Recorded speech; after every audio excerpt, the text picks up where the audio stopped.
Good morning साथियों CG TET paper 2 सामाजिक विज्ञान की एमसीक्यू आज मैं इस वीडियो में कराने जा रहा हूं, जो कि 2024 में पूछा गया है।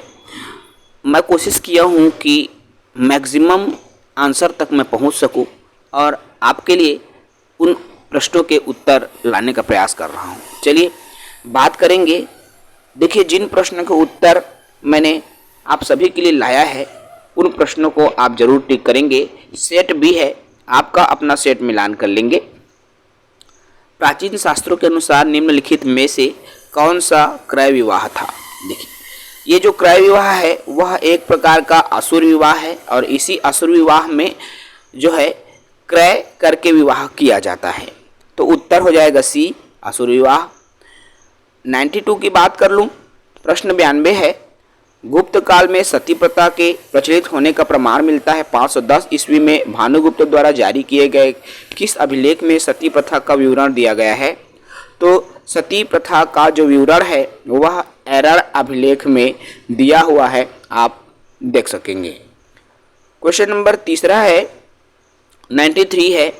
मैं कवि हूँ, मेरे पिता वैद्य हैं और मेरे माता अनाज पीसने का कार्य करती है। वर्ण व्यवस्था के बारे में किसमें कहा गया है? तो इसका जो सही उत्तर हो जाएगा, देखिए 4 ऑप्शन दिया हुआ है, इसका सही उत्तर हो जाएगा ए, ऋग्वेद में इनके बारे में कहा गया है। उसके बाद है 94,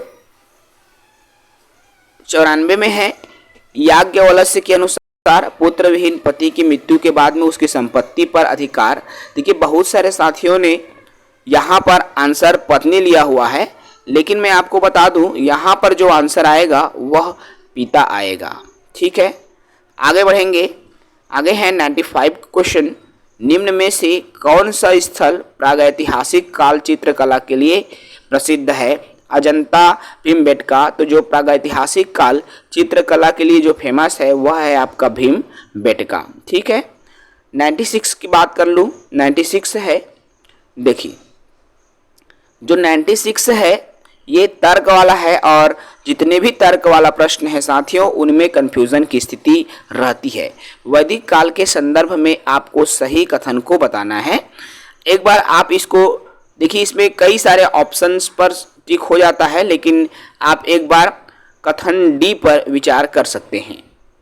अगला सवाल है सवाल नंबर 97 और 97 है, निम्न में से कौन सा सुमेलित नहीं है? जो सुमेलित नहीं है उनको बताना है। मैं सीधे आंसर की तरफ आता हूं, तो ये तीनों जो है सुमेलित नहीं है। उत्तर हो जाएगा इसका डी, 1 2 3 तीनों इनका क्या है, सुमेलित नहीं है। तो 98 की बात कर लूं, 98 क्वेश्चन है। सिंधु घाटी सभ्यता में गोदीवाड़ा के जो अवशेष है वो कहाँ मिले हैं? तो गोदीवाड़ा के जो साक्ष्य हैं वह लोथल से प्राप्त हुआ है। बहुत सारे साथियों ने कालीबंगा इत्यादि इत्यादि किया है, लेकिन इनका सही आंसर हो जाएगा लोथल। क्वेश्चन नंबर 99 है, ये भी कूट संकेतन से जुड़ा हुआ प्रश्न है। सूची 1 को सूची 2 से मिलान करना है और इसकी सहायता से। तो देखिए, आप अपने प्रश्न पत्र में या विकल्प पर बात करेंगे तो अशोक, समुद्रगुप्त वाला आप देख लेंगे। इसका जो सही उत्तर हो जाएगा साथियों वो हो जाएगा बी। ठीक है, बी उसका सही उत्तर हो जाएगा। क्वेश्चन नंबर 100 देखो, क्वेश्चन नंबर 100 है, किसने लिखा है कि मौर्य सेना 6 लाख पैदल, 30,000 घुड़सवार इत्यादि इत्यादि? ठीक है, तो ये किसने लिखा है भाई? ये प्लिनी ने इसको क्या किया है, लिखा हुआ है। 101 नंबर के प्रश्न की तरफ मैं बढ़ता हूं। 101 नंबर का जो प्रश्न है, शैलेंद्र साम्राज्य के द्वारा बोरोबुदुर बौद्ध स्तूप कहाँ बनवाया गया था? तो इसका जो सही उत्तर हो जाएगा वो जावा में बनवाया गया था। अगला बात करेंगे, पाई का जो शुद्धता मान है 3.14 किसने बताया है? तो देखिए, ये जो है आपका आर्यभट्ट ने पाई के शुद्धता मान के बारे में बताया हुआ है। अगला सवाल में आते हैं, सवाल नंबर 103 है। देखिए, 10वीं से 11वीं शताब्दी के दौरान सूफियों को कितने क्रमों सिलसिलों में संगठित किया गया है? तो ये जो उत्तर हो जाएगा 12। ठीक है, तो 12 सिलसिलों में इनको संगठित किया गया है। ठीक है, अच्छे से आप मिलान कर लेंगे अपने प्रश्न पत्रों के साथ में।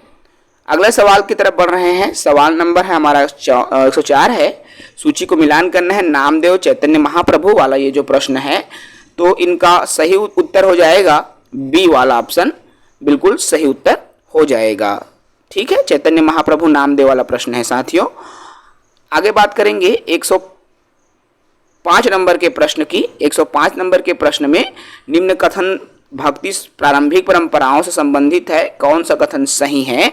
तो इसमें अलग अलग विकल्प दिया हुआ है, कथन से संबंधित प्रश्न है। इसका सही उत्तर देखिए, यहाँ भी थोड़ा सा समझने में परेशानी हो सकती है क्योंकि कथन वाले प्रश्नों में वैसा ही लगता है, लेकिन हम जो है इसमें सी की तरफ ज़्यादा बढ़े हुए हैं। बाकी इसमें बदलाव भी व्यापम द्वारा किया जा सकता है। प्रश्न नंबर 106 में भी डाउट है, निम्न में से कौन सा जोड़ा सुमेलित नहीं है? तो देखिए इसमें जो सुमेलित जोड़ा नहीं है इसको मैं स्टार कर देता हूं क्योंकि इसका आंसर हमें नहीं मिल पाया है।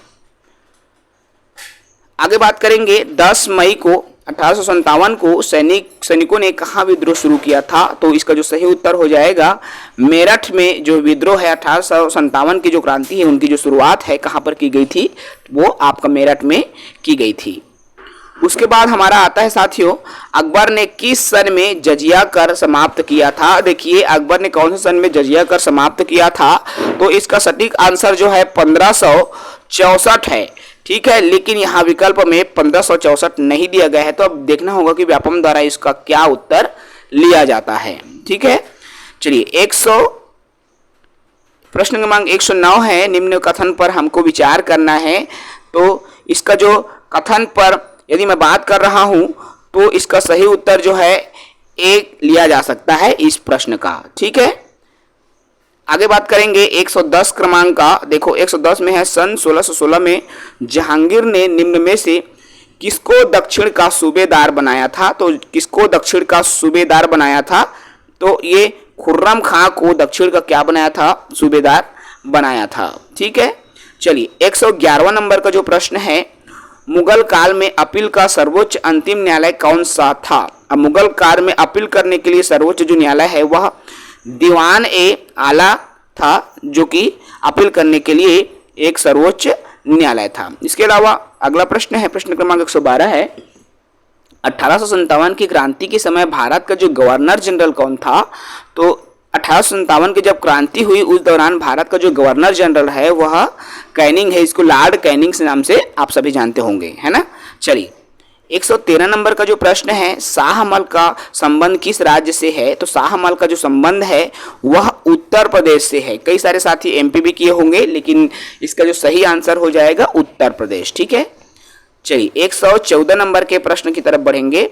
तो झांसी की रानी लक्ष्मीबाई को पराजित करने वाले जनरल का क्या नाम था? तो झांसी की रानी लक्ष्मीबाई को जो पराजित करने वाले जनरल है वो है ह्यूम रोज। ठीक है, जिसने क्या किया था? झांसी की रानी को पराजित किया था। उसके बाद 115 नंबर का प्रश्न है, भारत का जो संविधान है कब अंगीकृत किया गया? देखो भारत का संविधान कब अंगीकृत किया गया? तो इसका जो सही उत्तर हो जाएगा भाई 26 नवंबर 1949 को। एक बार अच्छे से इसको भी मिलान कर लेंगे। प्रश्न क्रमांक 16 है, देखो शैक्षणिक संस्थानों में प्रवेश के लिए आरक्षण किस संवैधानिक प्रावधान के तहत प्राप्त होता है? तो मैं आपको बता दूं, इसमें 1504, देखो 15 का जो अनुच्छेद 15 का 4 और अनुच्छेद 29 का 2 के तहत जो है आरक्षण की संवैधानिक प्रावधान दिया गया है। बाकी इसमें ये विकल्प नहीं है, तो देखना होगा कि इसका सही आंसर जो है सीजी व्यापम द्वारा क्या लिया जाता है। अगला है आपका सुमेलित वाला प्रश्न है। देखिए यहाँ पर सुमेलित कीजिए वाला प्रश्न है, राष्ट्रपति शासन, मातृत्व, अवकाश, अनिवार्य एवं निःशुल्क शिक्षा की यहाँ पर बात की गई है और इसका जो सही उत्तर हो जाएगा डी। ठीक है, देख लेंगे भाई, अपने प्रश्न पत्र के साथ मिलान कर लेंगे, सही उत्तर इसका डी हो जाएगा। प्रश्न क्रमांक 118 है, निम्न में से क्या भारत के मूल संविधान की प्रस्तावना में नहीं आता है? देखो भारत की जो मूल संविधान है उसकी प्रस्तावना में क्या नहीं आता है? तो इसका जो सही उत्तर हो जाएगा पंथ निरपेक्ष जो है भारत के मूल संविधान में ये जो है प्रस्तावना में नहीं आता है। तो इसका उत्तर क्या हो जाएगा? सी हो जाएगा। 119 देखिए, पंचायतों के लिए चुनाव कौन करवाता है? तो अभी भाई नवंबर दिसंबर में ग्राम पंचायत नगरीय निकायों का चुनाव होने वाला है और ये चुनाव को करवाएगा कौन? तो छत्तीसगढ़ निर्वाचन आयोग द्वारा ये जो चुनाव है उसको करवाया जाता है। अगला बात करता हूं मैं 120 क्रमांक की, जिसमें प्रश्न लिखा हुआ है, देखिए राज्यपाल के कार्यकाल के संबंध में क्या सही है। तो राज्यपाल के कार्यकाल के संबंध में यहाँ पर बात कही गई है और इसका सही उत्तर हो जाएगा सी वाला ऑप्शन। ठीक है, सी वाला ऑप्शन की तरफ ज्यादा बढ़ रहे हैं क्योंकि ये सही है। भारत में देखिए, भारत की व्यवस्थापिका में शामिल होता है। अब भारत की व्यवस्थापिका में लोकसभा में भी शामिल होता है, राज्यसभा और राष्ट्रपति, ये तीनों जो है शामिल होता है, इसलिए बी इसका सही और सटीक उत्तर हो जाएगा। सवाल नंबर 122 है साथियों, देखो सर्वोच्च न्यायालय में नियुक्त जो न्यायाधीश है किसके समक्ष शपथ लेते हैं। तो जो सर्वोच्च न्यायालय के न्यायाधीश है वह राष्ट्रपति के समक्ष क्या करता है, शपथ ग्रहण करता है, अर्थात शपथ लेता है। 123वां प्रश्न देख लो, निम्न में से कौन सा अपरदन का मुख्य जो अभिकर्ता है वह नहीं है। देखेंगे आप इसको अच्छे से एनालिसिस किए होंगे, वो साथी ने सही बनाया होगा। अपरदन की बात की जा रही है, जब जल बहेगा तो मृदा अपरदन हो सकता है ना, ग्लेशियर पिघलेगा तो भी अपरदन संभव है, और हवा चलेगी तो भी संभव है। लेकिन जहां पर तापक्रम बढ़ेगा, धूप निकलेगा, छांव निकलेगा, तो इससे अपरदन का जो है कोई संबंध नहीं है। तो नहीं है में ऑप्शन में उत्तर आपका डी वाला ऑप्शन करेक्ट हो जाएगा। 124वें वायुमंडल की निम्न परतों में से किस एक परत में जलवायु तथा मौसम संबंधी जो घटनाएं हैं वो होती हैं। तो इसका जो सही उत्तर हो जाएगा अधोमंडल। ठीक है भाई, चलिए आगे बढ़ेंगे। सुमेलित कीजिए वाला है, तरंग है, बेसाल्ट संगमरमर वाला है, और इसका जो सही उत्तर हो जाएगा आप मिलान कर लेंगे अपने प्रश्न पत्र के साथ में, बी इसका जो है सही उत्तर हो जाएगा। अगला सवाल की तरफ बढ़ेंगे। सवाल नंबर 126 है, स्थल मंडल को निम्न में से कौन सा भाग वर्णित करता है। देखो भाई, स्थल मंडल को कौन सा भाग वर्णित करेगा। तो भूप्रपट्टी तथा मेंटल का जो ऊपरी ठोस भाग है वो क्या करता है, इसको वर्णित करता है। ठीक है भाई, तो क्या हो जाएगा, बी इसका सही उत्तर हो जाएगा। 127वां प्रश्न देखो, पश्चिम बंगाल में चलने वाले तूफान को क्या कहा जाता है। तो पश्चिम बंगाल में चलने वाला जो तूफान है उसको काल बैसाखी के नाम से जाना जाता है। क्या नाम से जानते हैं, काल बैसाखी के नाम से जाना जाता है। भारत की जो सबसे बड़ी बहुउद्देशीय जो परियोजना है वह कौन सी परियोजना है। तो आप सभी जानते हैं, बहुत ही सरल ये प्रश्न पूछ दिया गया था। भाखड़ा नागल जो परियोजना है भारत के सबसे बड़ी बहुउद्देशीय परियोजना में इसको शामिल किया गया है। 129 नंबर का जो प्रश्न है, भारत का इस्पात नगर कहाँ स्थित है भाई। तो ये भारत का इस्पात नगर है जमशेदपुर झारखंड में है, लेकिन कई सारे साथी जब छत्तीसगढ़ भिलाई आया तो इसी को उत्तर दे दिए थे, जबकि इसका सही उत्तर हो जाएगा बी जमशेदपुर झारखंड। ठीक है, चलिए अगला सवाल नंबर 130 है, और 130 नंबर का प्रश्न कहता है कि निम्न में से कौन सा एक प्रायद्वीपीय पठार से संबंधित नहीं है। देखिए, प्रायद्वीपीय पठार से संबंधित नहीं है, तो ये जो खादर है ये प्रायद्वीपीय पठार से संबंधित नहीं हो, बाकी सभी जो है इनसे संबंधित हैं। 131 नंबर का प्रश्न है, निम्न में से कौन सा कथन गलत है। तो आपको गलत कथन पर बताना है कि क्या कथन गलत है। तो देखिए, इसमें थोड़ा सा डाउट है साथियों, क्योंकि मैं इसका स्टार में ले लेता हूं, इसका आंसर मैं नहीं बताऊंगा, क्योंकि गलत आंसर बता देना भी समस्या हो जाती है ना, तो इसका आंसर हम छोड़ देते हैं। 132 नंबर का प्रश्न है, सोनबेरा पहाड़ स्थित है। सोनबेरा पहाड़ कहाँ पर स्थित है भाई। तो ये देखिए छत्तीसगढ़ के आसपास में आता है, तो इसका गरियाबंद के आसपास, अगर हम इसको एक अधिकतर जो है रायपुर उच्च भूमि के आसपास हम इसके उत्तर की तरफ बढ़ सकते हैं। ठीक है भाई, चलिए 133 में आ जाते हैं। तो बसनाझार प्रसिद्ध है। अब बसनाझर किसके लिए प्रसिद्ध है। तो यह जो है शैल चित्रों के लिए ये जो बसनाझर वो है प्रसिद्ध है। ठीक है, 134 देखो, 134 क्या कहता है, जनगणना वर्ष 2011 के अनुसार छत्तीसगढ़ में सर्वाधिक लिंगानुपात तथा सबसे कम लिंगानुपात, ज्यादा और कम लिंगानुपात की यहाँ पर बात कही गई है। तो ज्यादा और कम लिंगानुपात में आप सी की तरफ बढ़ सकते हैं, कोंडागांव और रायपुर इसके अंदर आता है। उसके बाद में आता है साथियों, देखिए यहाँ पर सुमेलित कीजिए वाला प्रश्न है, 135 नंबर का है, जिसमें काबरा पहाड़ है, अकुरी है, श्रृंगी ऋषि का जो आश्रम आता है। तो इसका जो सही उत्तर हो जाएगा आपका बी हो जाएगा। ठीक है, क्योंकि यहाँ पर एक विकल्प अगर सही होता है तो आप सभी विकल्पों की तरफ चले जाते हैं। श्रृंगी ऋषि का जो आश्रम है वह सिहावा पर्वत में आता है। अगले सवाल की तरफ बढ़ेंगे। सवाल नंबर 136 है, और ब्रिटिश नियंत्रण काल में छत्तीसगढ़ के परगनों में पुनर्गठित होने के पश्चात स्थानों को, तो देखो ये जो स्थान है इसको थोड़ा सा आप डाउटफुल हैं भाई ये प्रश्न जो है, लेकिन हम डी का इसका आंसर मान सकते हैं, लेकिन ये सटीक आंसर नहीं है, इसमें भी सुधार संभव है। ठीक है भाई, तो इसको भी याद रखेंगे। चलिए 137 नंबर का जो प्रश्न है, बैगा जनजातियों द्वारा कौन सा त्यौहार मनाया जाता है? तो जो बैगा जनजाति है उसके द्वारा सरहुल का जो त्यौहार है वह मनाया जाता है। ठीक है। 138 में देखो, बस्तर में चावल से निर्मित पेय पदार्थ को क्या कहा जाता है? जो चावल से निर्मित पेय पदार्थ होता है बस्तर में, उनको ताड़ी कहा गया है। ठीक है, जो चावल से बनाया जाता है। 139 प्रश्न की तरफ बढ़ेंगे। 139वां प्रश्न है, निम्न में से प्राचीन दो धार्मिक स्मारकों को उनके इस क्रम से हमको जमाना है। और जब आप क्रम से जमाओगे, सिद्धेश्वर मंदिर, केवटिन मंदिर, अर्थात ये मंदिर से संबंधित है छत्तीसगढ़ के, तो इसका जो सही उत्तर हो जाएगा बी वाला ऑप्शन। ठीक है, तो बी वाला ऑप्शन बिल्कुल सही उत्तर हो जाएगा साथियों। चलिए अगले सवाल 140 को देख लीजिए। 140 नंबर का प्रश्न है, छत्तीसगढ़ी जो आभूषण है खिनवा, अब ये खिनवा जो आभूषण है वह किस अंग में पहना जाता है? तो ये कान में पहनने वाला एक आभूषण है खिनवा। ठीक है। चलिए 141 नंबर का प्रश्न है, निम्न में से कौन सा कार्य जो है केवल केंद्र सरकार द्वारा किया जाता है? शिक्षा राज्य में भी प्रदान होता है, कृषि भी राज्य की ही है और रोजगार भी राज्य देती है। तो रेल चलाने का जो काम है वह राज्य नहीं करता, सिर्फ केंद्र सरकार के द्वारा ये संभव होता है। तो रेल चलाना इसका उत्तर हो जाएगा।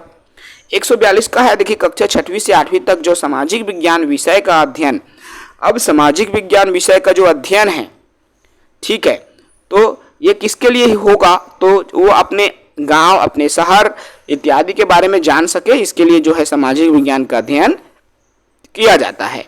अब कक्षा में विद्यार्थियों को अक्षांश एवं देशांतर रेखाओं को समझाने के लिए कौन सी सहायक सामग्री उपयुक्त होगी? तो ये सही उत्तर हो जाएगा ग्लोब। ग्लोब के माध्यम से आप जो है अक्षांश और देशांतर के बारे में बहुत ही बेहतरीन तरीके से आप इसको समझा सकते हैं।